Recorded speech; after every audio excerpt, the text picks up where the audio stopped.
Hi everyone, I'm Jane, and today we're going to paint this gorgeous fall fantasy painting using nothing but a palette knife. Make sure you check out the video description below for a full list of materials, as well as a link to our Art Monster Squad Facebook group, where you can share your version of this painting with me and our entire community. Now let's get started. To start out, I've given my canvas a fairly thick coat of cadmium yellow deep hue for an underpainting.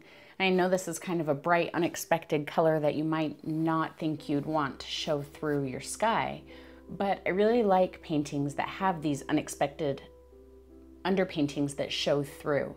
So that's why I went with this one, and I'm not going to worry about covering all of this. In fact, I'm going to allow parts of it to poke out throughout the painting because I think that gives a really interesting look. And since I'm using all bright colors on here, it will be really cohesive, and this color will exist in the foreground as well. So I'm going to take my piece of chalk and just kind of sketch out where I want my elements. I know I want my ground roughly about in the bottom third of the canvas, so I'm just going to make a line there. And that's just a general idea. My ground is not going to be a solid straight line. And then I'm going to start drawing my birch trees. I'm going to start with my biggest one. Bring it down, not quite to the bottom, but this one's going to come down the farthest because it's my closest tree. And another line for it there. It doesn't have to be straight. It can be even twisted a little bit. Just add a few of them in interesting ways. Let them overlap a little bit throughout the canvas. And make sure they all kind of move in different directions.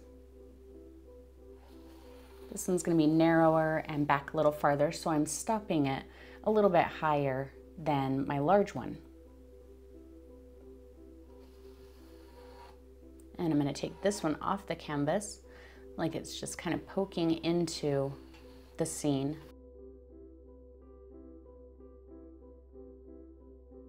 And these are all just general ideas. As I start filling them in, I can decide if I want to make one bigger or smaller or lean a different way. Now, because we just have a mess of lines here, so that you don't get confused and start filling in your sky color in your tree, you can just kind of take your chalk and put a scribble inside of the tree. So you remember, that one's a tree, don't put the sky color there. The first thing we're gonna do is lay down our sky. So I've got my phthalo blue, my cad yellow deep, and titanium white. Now you're gonna go through a lot of white in this painting.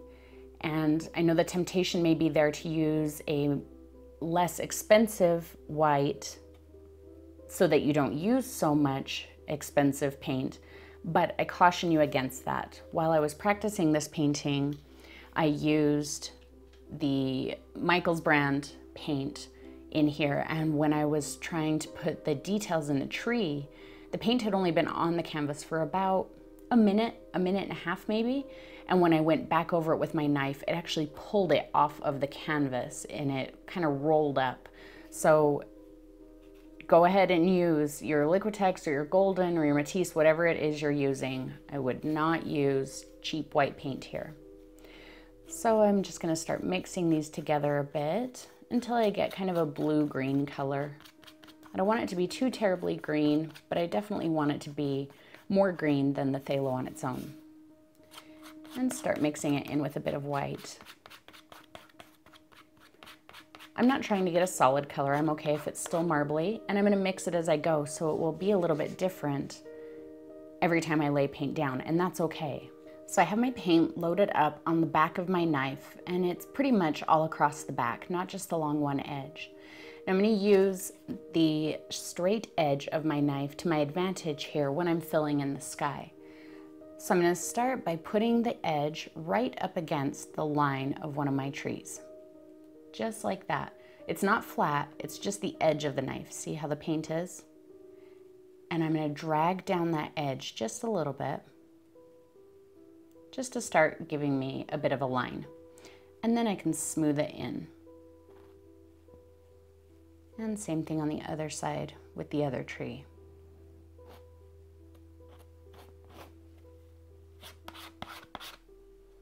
And again, I'm not totally worried about filling in all of that yellow. If some of it pokes through, that's fine. What you don't want to do here is overwork your paint trying to cover that background, because then you'll lose a lot of the streaks and that kind of painterly effect that palette knife can give you. It's one of the fun things about using a palette knife, is giving up a little bit of control. Now down here at the bottom where the line for my ground is, I'm not going to draw a straight line there because I'm going to have some of the foliage coming up over top of it. I'm just going to generally get it down there. And just keep mixing up your color as you need it. Don't be afraid of your colors being a little different every time.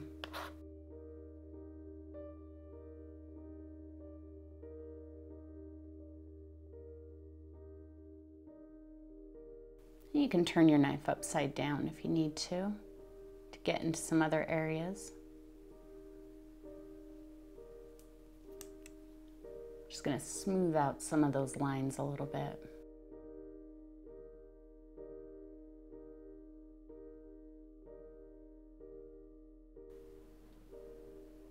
Now, as I'm dragging it down like that, notice I ended up turning my knife flat to squish the paint off of it. Don't let the palette knife intimidate you. You know, a lot of you guys get really frustrated with the palette knife, and I think that it's probably because it makes you give up some control. But that's why I think using the palette knife is so fun. It's much harder to micromanage what you're doing with the knife because it kind of does what it wants to do sometimes.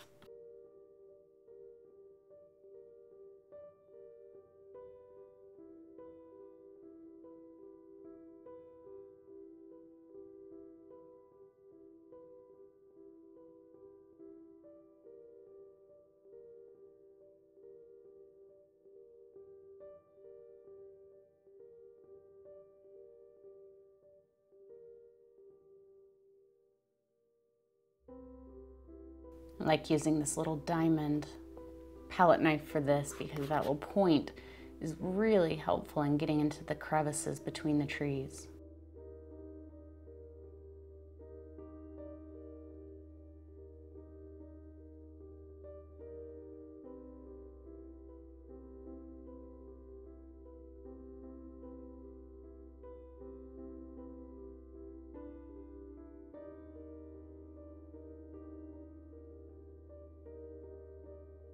Don't put too much pressure on your knife while you're spreading the paint because then you'll gouge down into it and expose a lot of the background. You just want to lay it down almost like you're frosting a cake or putting butter on a toast. And now I'm hungry.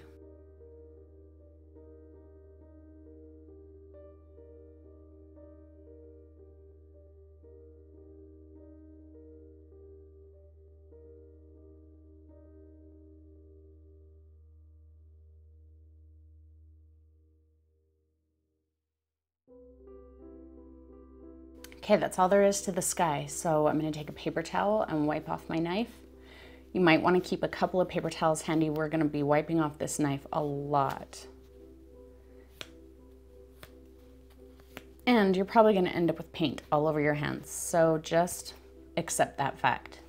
Now for our trees, I don't want to drag this blue into the trees too much. It might happen a little and I'm okay with that, but I want to avoid it as much as possible. So with my clean knife, I'm just going to load up with some white, just like we did with the sky. And when I come into my line, I'm not going to take it right up to the blue. So my trees will have a little hint of the yellow around the edge of them. See that? See how you can see that yellow right there? And that's okay. I'm going to leave that. I'm not going to try and cover that.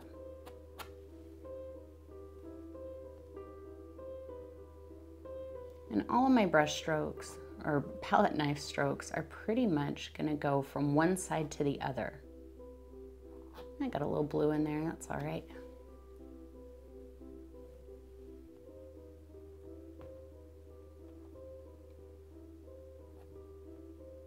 And again, not worrying about covering all of that yellow. Some of it can show through. Inside of the tree, I mean. Not just around the edge.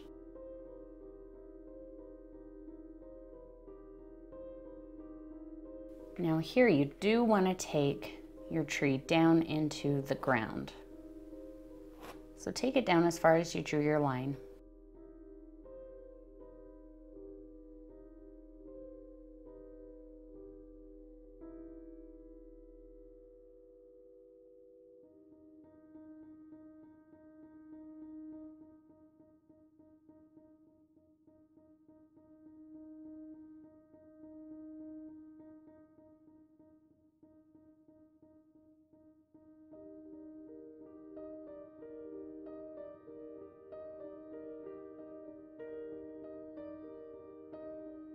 You want to try and do this part not as quickly as possible, in the sense that, you know, you want to put some attention into it, certainly, but you don't want to do part of it and then walk away from it and let it dry and come back later, because we do want this white to be a bit wet for the next part.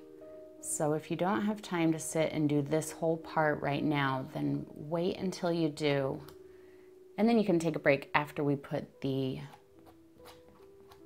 little birch tree marks on the tree.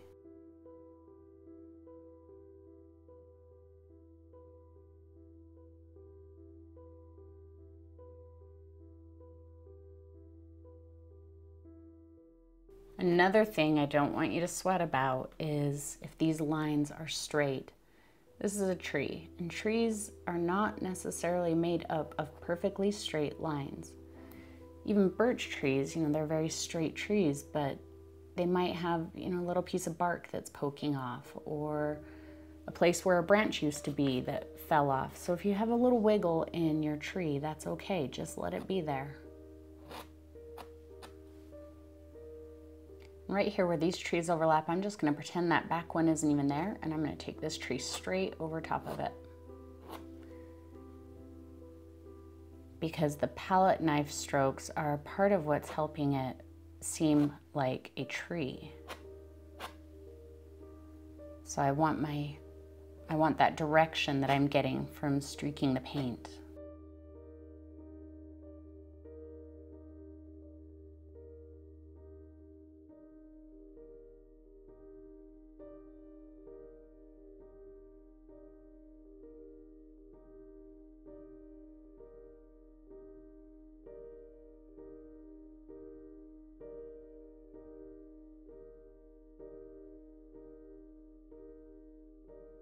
All right, wiping off my palette knife again.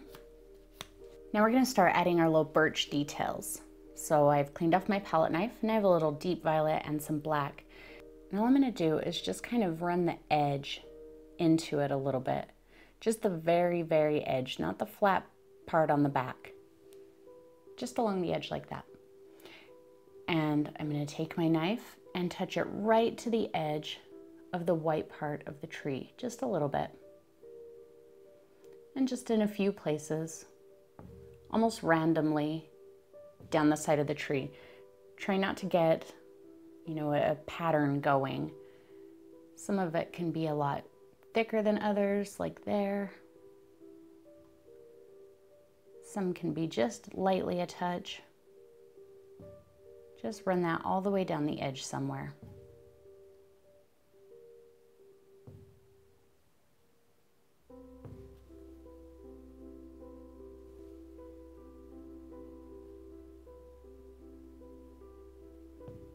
Now I'm going to wipe off my knife again, get it nice and clean, come back up, and then I'm going to very gently touch that black and purple paint I put down and just lightly streak it into the white.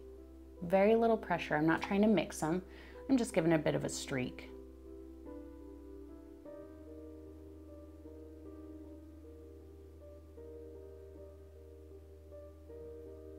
And as you go, you pick up a little bit of that color on your knife. So if you decide there's a spot that you want a bit of the color and you didn't apply any, you can just kind of go over it, just kind of touch it and put a little bit there.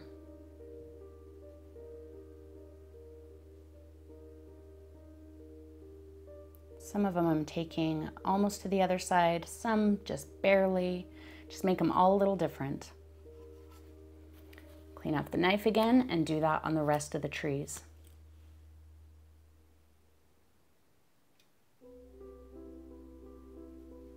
On your bigger trees, you can put a little bit more paint and a little bit more pressure on to get some larger spots. Wherever you feel like it needs.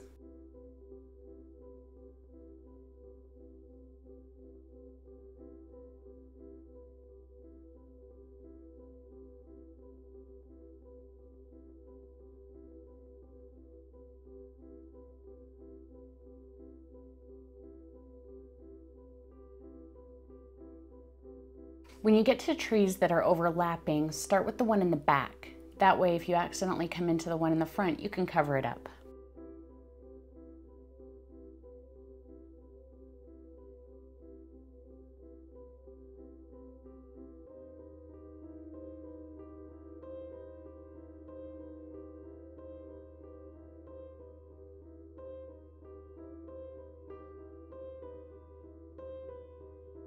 On this tree, since it's large and in the front, I'm going to get a little bit more paint on the edge of my knife than I did with the other trees. Just to make sure I can get some nice big dark spots.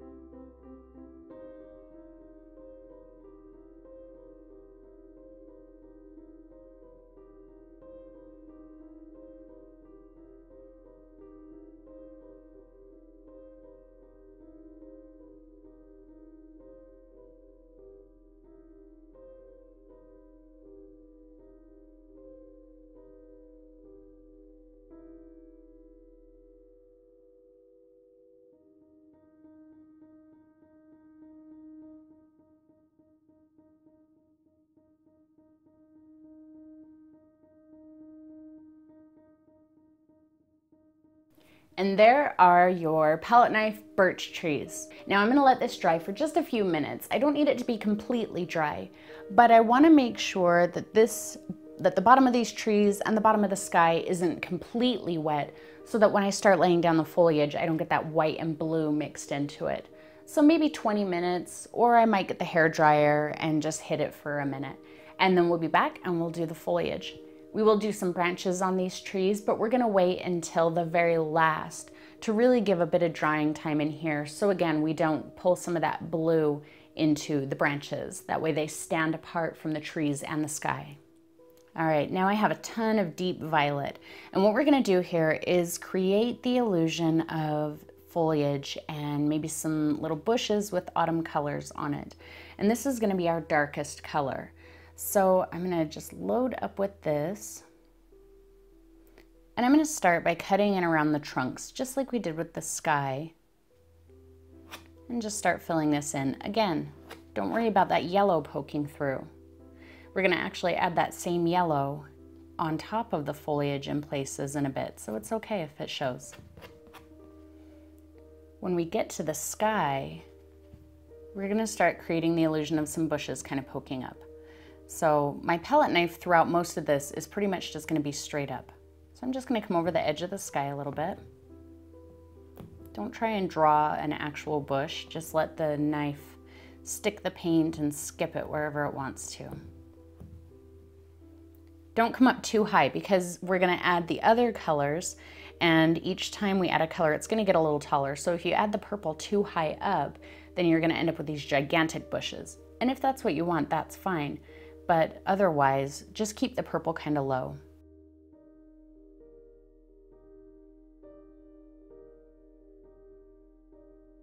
Don't worry about the base of the trees just yet. Let's just fill in these areas.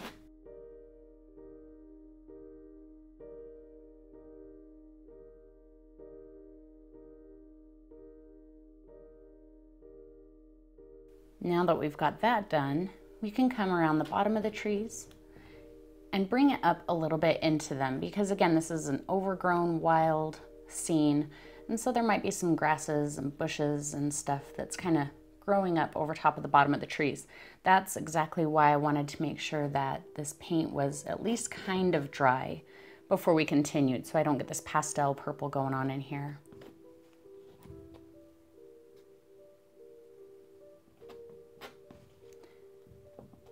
What you just want to make sure of is while you can come up over the bottom, try not to come in from the sides too much, especially as you get up higher on the tree, because that's going to make it look like a jumbled mess. So keep the edges fairly straight and then just kind of come up from the bottom a bit. Oh, I got a little bit of some wet white in there. Keep your paper towel handy so that you can clean that off if you need to.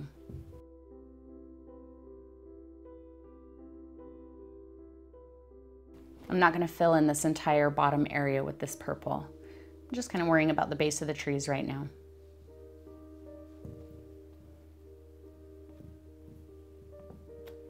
So this dark color is creating kind of the ground for the bushes, the shadow color for them, and the grasses on the ground, or whatever's down here. I think that's all the purple I'm going to add. Clean off my knife again. Remember when I said you were going to get paint all over your hands? There we go. Now I have quinacridone, and you don't want to just slap it all on top of the purple. You want to keep the illusion that there's deeper parts in some of these bushes. And so if we just slap it all over, it's just going to look flat. It's just going to be all one color. So I'm actually going to start with just a bit right at the top of these kind of distant bushes that we created. I'm working into the purple a little bit and then kind of taking it up.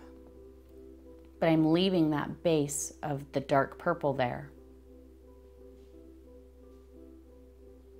Maybe I'll let it cover that one a little bit. Just pushes it back further in the distance.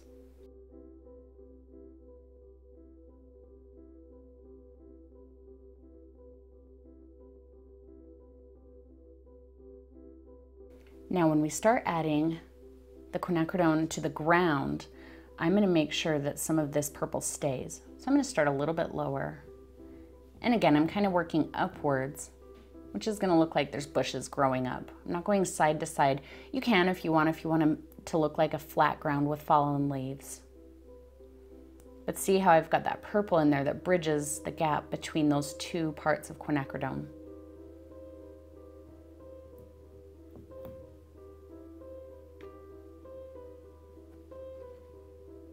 And I'm applying this paint very thick. Lots of impasto today. Up over the base of that tree a bit.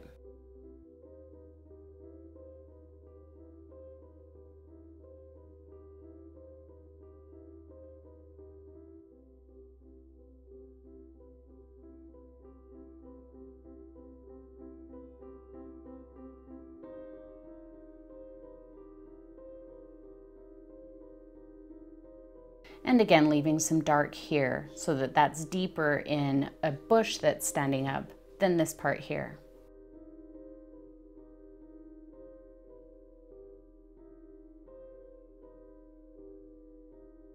Mostly taking this color all the way to the bottom, at least in this corner. I think I'll leave it a little bit empty in this corner here.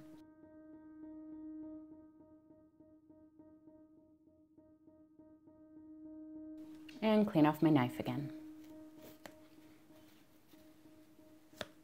Now I've got some cadmium orange. And we're gonna do a very similar thing. I'm not using quite as much because this is really an accent color. I'm not gonna be filling in large areas of it. So a little bit up there, a little on the end of this one.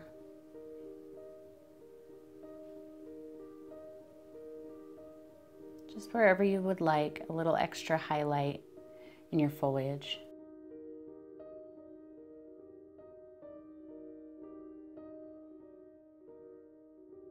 Now down here in this area, this orange is really going to help break this up and say what is an individual bush and what isn't. So mostly again keeping it to the top of the quinacridone color. And see how that orange against that deep violet sets this part apart from this one here.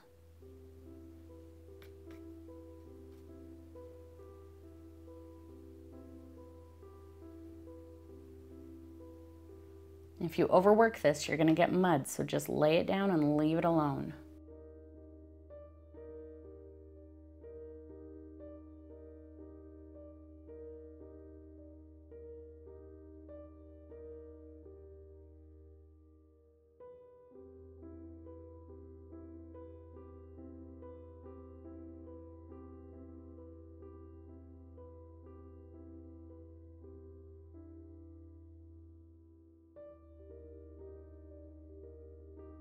And I'll fill in this corner mostly with the orange.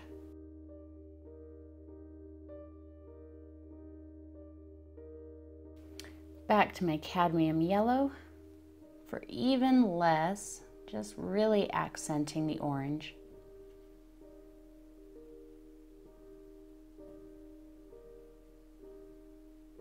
Just using a little bit.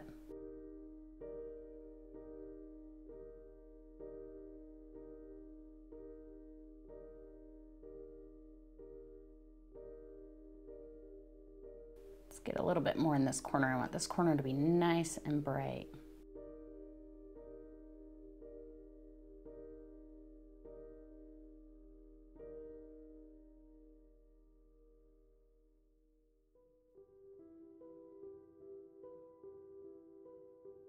Whenever you have colors that are at least 2 steps away from each other, you get that distance. So again, where I had the orange and it overlapped a bit of that dark purple, that created the distance.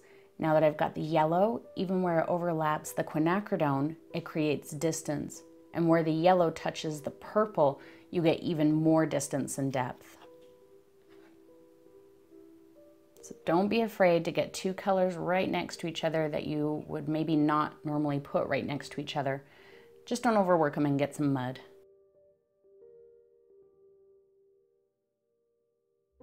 Cleaning off my knife again. We're gonna give the impression of some twigs or sticks or something in here. So I have a clean knife, and all my palette knife strokes kind of move this way, so that's really what I'm gonna focus on doing here. I'm gonna use this very edge, and I'm not gouging, I'm not like scraping really hard, but I'm touching the paint and just kind of dragging it up. Just in some random kind of ways. And not everywhere, just in a few places. You can have one that goes up this way maybe. If you don't like the way the bottom of it looks, just lightly smooth over it.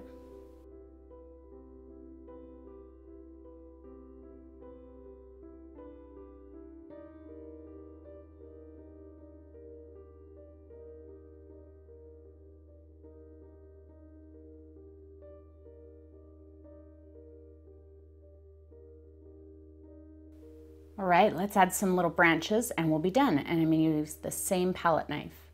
So I'm gonna go into my purple, kind of like we did when we were adding the birch markings. I'm gonna get some purple and some black. And I'm actually gonna get a little bit more, it's a little bit more globbed, but it's right on the edge, just like before. And a tiny bit of white. My white's kind of drying out. There we go. Now, a lot of times on birch trees, you see the branches coming out of some of these dark spots. So I'm gonna come right off of this dark spot, just push the edge right into my canvas. Good amount of pressure there, and pull it off. And when I go back, I might change the angle of it just a little bit. Pay attention to which trees are supposed to be in front and which trees you want in the back. So this tree is behind this tree, I think. So when I take a branch, I'm not gonna put it in front of this tree, but this one, it'll go in front. And I'm just gonna use the tip of the knife and add some little smaller branches on here. That one kind of got away from me a little bit, that's all right.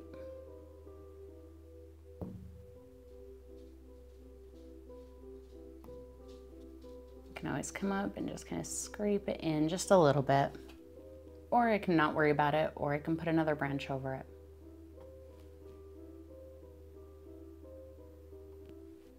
Let's do one here, kind of reaching up off the edge of the canvas. Just kind of wherever you feel like there should be a branch. We'll do one here, reaching down. And I'm gonna have it stop at this larger tree. If you want to make a branch a little bit wider, just come back next to it and just push right next to it. And that will make it a little bit wider there at the bottom.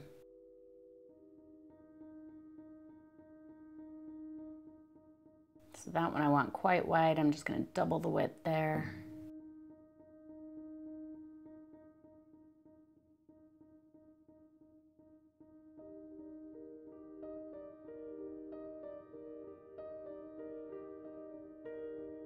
Just do a little one right in here. Make sure to stop it at the big tree because it is behind the big tree. So I'm not really dragging, I'm just kind of pressing and moving on.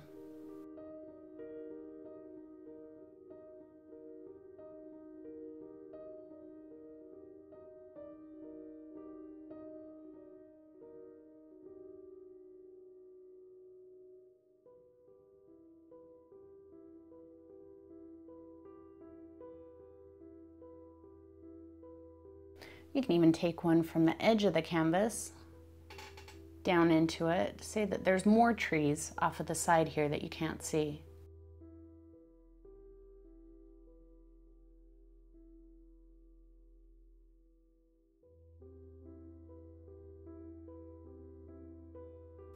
Now this paint's really wet, so signing it's going to be a challenge. So I'm just going to take the tip of my palette knife and just kind of carve it in.